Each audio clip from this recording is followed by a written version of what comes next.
علیکم ناظرین، میں آپ کا میزبان آفاق ندیم کھوکھر۔ اس ٹائم میں موجود ہوں اسلام آباد کنونشن سینٹر میں، جہاں پہ یوتھ فور فلسطین کے حوالے سے پروگرام ہو رہا ہے۔ یہاں پہ ہم موجود ہیں اور یہاں سے آپ کو کچھ ناظرین سے ملواتے ہیں اور ان سے پوچھتے ہیں کہ وہ فلسطین کے حوالے سے وہ کیا پیغام دینا چاہتے ہیں۔ ناظرین، یہ آپ کو دکھاتے ہیں کہ جس طرح کہ یہ اسرائیل کی چیزوں کا جو بائیکاٹ کر رہے ہیں، یہ چیزیں ساری ہیں، اس حوالے سے آپ کو دکھاتے ہیں یہ۔ السلام علیکم ناظرین، آج ہم موجود ہیں کنونشن سینٹر میں، جو آج یہاں پہ فلسطین کے حوالہ سے پروگرام تھا۔ اس حوالہ سے ہم یہاں پہ ہمارے پاس ناظرین موجود ہیں، ان سے پوچھتے ہیں کہ جو فلسطین کے جو حالات چل رہے ہیں اس حوالہ سے وہ کیا عوام کو پیغام دینا چاہتے ہیں اور اپنی حکومت کو کیا پیغام دینا چاہتے ہیں، ان سے پوچھتے ہیں۔ جی سر۔ بسم اللہ الرحمن الرحیم۔ بہت شکریہ۔ اب جس طرح سب کو پتہ ہی ہے کہ یہ ہیومن ہسٹری کا سب سے بڑا جینوسائیڈ، اور وہاں پہ قتل و غارت جو ہو رہا ہے، اسپیشلی جو بچے ہیں وہاں پہ، ان کو جو ہے اتنی جو ہے ان کے اوپر ظلم کیا جا رہا ہے، ان کو جو ہے ان کے جو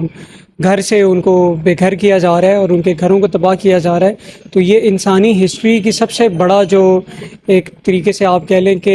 تباہی کی طرف جو لے کے گئے، یہ وہ والا مشن ان کا چل رہا ہے، جو کہ اس کا بانی جو ہے وہ اسرائیل ہے، ٹھیک ہے۔ اور ہم سب کو، اسپیشلی جو مسلمان ہیں، ہم سب جو مسلم کمیونٹی ہے، ان سب کو اکٹھا ہونا پڑے گا، تبھی ہم لوگ ان کو شکست دے سکتے ہیں۔ نہیں تو وہ ابھی فلسطین کے اوپر یہ کام کریں، اور اللہ نہ کرے اللہ ہم سب کو اپنے حفظ و امان میں رکھے، لیکن اگر ہم لوگ نہ ابھی کھڑے ہوئے سارے مل کے، تو آئندہ آنے والے وقتوں میں وہ ہمارے اوپر بھی اس طرح کے کام شروع کر سکتے ہیں، جس کی وجہ سے ہم لوگوں نے یہ ایک ایونٹ بھی آرگنائز کیا، اور ہم لوگوں نے یہاں کے لوگوں کو اکٹھا کرنے کی کوشش کی، اور الحمدللہ اللہ کا بڑا شکر ہے کہ لوگوں کو احساس بھی ہے اور لوگ نکلتے بھی ہیں۔ لیکن جب تک ہماری حکومت لیول کے اوپر کوئی تدبیرات نہیں کی جائیں گی، کوئی کام نہیں کیے جائیں گے، تب تک اس کا مسئلے کا حل نہیں نکل سکتا۔ اور ہم سب کو جو ہے مل کے اس ساری چیز کو لڑنا ہے، اور جو ہم کام کر سکتے ہیں، جو فی الوقت ہم لوگ کام کر سکتے ہیں، وہ یہ ہے کہ ہم لوگ اسرائیلی چیزوں کو بائک آؤٹ کریں، جس کے اندر آپ کے جو اول فرسٹ کے اندر چیز آتی ہے، جس کے اندر یہ جو KFC، میک ڈونلڈز، جو آپ کے پیپسی، کوکو کولا، جو بیسکلی پیپسیکو کمپنی ہے وہ ہوگی، اور اس کے بعد بے تحاشا اور کمپنیز ہیں جن کو ہم لوگوں نے ڈیلی اپنے ضروریات میں لے کر آئے ہوئے تھے، ان کو ہم نے ختم کرنا ہے، تاکہ ان کو ہم کسی نہ کسی طریقے سے کچھ نقصان پہنچا سکیں جتنا ہمارے اختیار میں۔ اور اللہ سے دعا یہ ہے کہ ہماری ان ساری چھوٹی سے چھوٹی کوششوں کو بھی قبول فرمائے اور ان کو آزادی نصیب کرے، آمین۔ بہت شکریہ سر، تھینک یو۔ جی سر، وہ فلسطین کے حوالے سے آپ کیا پیغام عوام کو پہنچانا چاہتے ہیں؟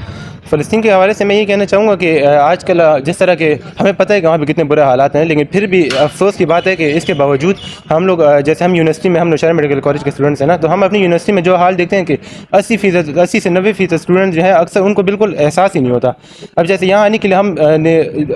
ہر کلاس میں کہا، تو ہمارے پورے کالج سے صرف چند ہو گیا ہے نا، تو ہمیں چاہیے کہ اویئرنیس پیدا کریں، اس کو ہم اپنا فرض سمجھیں، کیونکہ ہم سب کا فرض، ہمارے مسلمان بہن بھائی ہیں، جیسے کہ حدیث کو ہمیں معلوم ہے کہ جب جسم کے ایک آرگن میں بھی درد ہوتا ہے تو پورے جسم کو تکلیف پہنچتی ہے۔ تو ہمیں اس کو اپنا فرض سمجھنا چاہیے، جو کہ ہمارا فرض ہے بھی، اور ہمیں اپنی طرف سے پوری کوشش کرنی چاہیے کہ ہم اپنے فلسطین میں جو ہمارے بہن بھائی اور بچے ہیں جن پر ظلم ہو رہا ہے، ان کو اس ظلم سے نجات دینے کے لیے اپنی طرف سے کوشش کریں۔ جی سر۔ یہ کسی فرقے کی یا کسی پارٹی کی یا کسی آرگنائزیشن کی بات نہیں ہے، ہمیں اس کو اپنے دین کا مسئلہ سمجھنا چاہیے، اور اس پر ہمیں اس طرح سے آواز اٹھانی چاہیے۔ اور لوگ کچھ یہ بھی کہتے ہیں کہ ہم فلسطین کے لیے اگر احتجاج ریکارڈ کرا رہے ہیں یہ ہمارے مظاہروں سے، اس سے کیا ہی ہو جائے گا؟ اس سے یہ ہو جائے گا کہ بروز قیامت ہم اللہ تعالیٰ کو جواب دے سکیں گے کہ ہم نے فلسطین کے لیے آواز اٹھائی تھی، ہم ان لوگوں میں شامل تھے جو اس کے خلاف آواز اٹھاتے تھے اسرائیل کے، نہ کہ ہم ان لوگوں میں تھے جو بیٹھ کے تماشا دیکھتے تھے۔ اگر آپ کو حضرت ابراہیم علیہ السلام کے وقت جب انہیں آگ میں ڈالے جا رہا تھا وہ واقعہ یاد ہو، تو اس میں ایک چڑیا موجود تھی جس نے اپنی چونچ میں، ایک چڑیا کی چونچ میں کیا ہی پانی جمع ہوگا، وہ اپنی چونچ سے اس آگ میں پانی ڈالتی تھی کہ اس نیت سے کہ میں ان میں شامل ہو جاؤں گی جو آگ بجھانے والے میں سے تھے، نہ کہ تماشا دیکھنے والوں میں سے۔ تو میرا پیغام یہی ہے کہ جو بھی میری بات سنیں تو انہیں یہ چاہیے کہ احتجاج کریں، جس حد تک آپ بات کر سکتے ہیں بات کریں۔ فلسطین کا یہ موضوع ایسا ہے کہ جس پہ کم سے کم ہم بات تو کر سکتے. قلم ہے, اگر آپ قلم کی طاقت ہے, آپ قلم کی طاقت رکھتے ہیں تو آپ قلم کی طاقت سے اسے استعمال کریں, اور اس پر جس نے زیادہ بات کر سکیں اس پر بات کریں. جزاک. بہت شکریہ سر, تھینک یو. آپ فلسطین کے حوالے سے کیا پیغام عوام کو دینا چاہتے ہیں اور اپنی حکومت کو کیا کہنا چاہتے ہیں؟ سب سے پہلے تو السلام علیکم سب بھائیوں کو. اور بات آ کے یہ لگتی ہے کہ ہمارے ملک کے جو ہمارے ماشاءاللہ سے حکمران ہیں, بالکل انہوں نے مطلب چھوڑا ہوا ہے, مطلب فلسطین کو اس طرح چھوڑا ہے کہ مطلب کچھ ماں ہمارے نہ مسلمان بھائی رہتے ہیں, نہ بہنیں رہتی ہیں, نہ بیٹیاں رہتی ہیں. تو اور ہماری فوج جو ہے وہ بھی ماشاءاللہ سے بڑی اچھی کارکردگی دکھا رہی ہے, کسی کام کی نہیں ہے. کیونکہ فوج کو ہماری چاہیے کہ ان کے ساتھ کھڑی ہو, سٹینڈ لے. اور حکومت کو بھی میں یہ بولنا چاہتا ہوں کہ فلسطین کے ساتھ یا کشمیر کے ساتھ جو بھی ہے ان کے ساتھ سٹینڈ لینا چاہیے,